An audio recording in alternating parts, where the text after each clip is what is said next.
Bu yay Azərbaycanın cənnət məkan və füsunkar təbiətli Balakən rayonuna səyahətə getdik. Respublika Prokurorluğunun təqaüddə olan sabiq əməkdaşı Qumru xanımın təşəbbüsü ilə. Əvvəllər gördüyüm Balakəni indi tanıya bilmədim. Çox gözəlləşmiş, böyümüş və yenilənmişdi. Xatırladım ki, burada əsasən avarlar məskunlaşıb. 1965-ci ildə şəhər statusu alan Balakən, Gürcüstan sərhədinin yaxınlığında Yevlax-Laqadexi şossesi üzərində yerləşir. Qışda da, yayda da buralar yamyaşıldır. Sahibkar Rafael qardaşımızın qonağı olduq. Sonra onun fındıq bağlarına yollandıq. Sağlığına qismət olsun. İndi bol-bol məhsul əldə eləyib. Diqqətimizi Qanıq çayın bir qolu olan Balakən çayı çəkdi. Şərif kəndinin qarşı tərəfinə nəqliyyat vasitəsilə keçmək müşkül məsələdir. Asma körpü vasitəsilə buranın sakinləri hər gedib gələndə təhlükə ilə üzləşirlər. Xüsusilə indi məktəbə üz tutan uşaqlar. Bir təhər qarşı taya keçdik Qıl körpüsündən.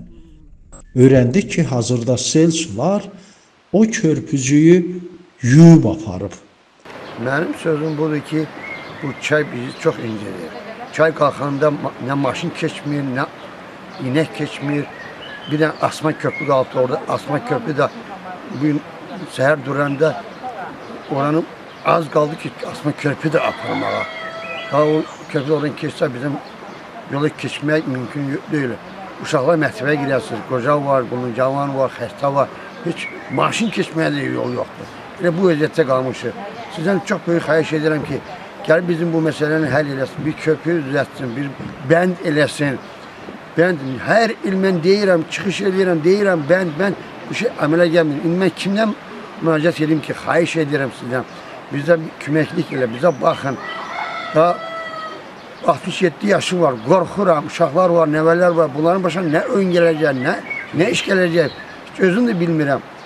Xahiş edirəm sizdən, gəlin, bir baxın, bir köməklik eləyin, bir bənd eləyin. Öyrəndik ki, keçən dekabrın 26-sında Qazaxıstanın Aktau yaxınlığında Rusiya tərəfindən vurularaq düşürülən Azala məxsus sərnişin təyyarəsində həlak olan 38 sərnişindən 3-ü Balakəndəndir. Məhz Şərif kəndindən.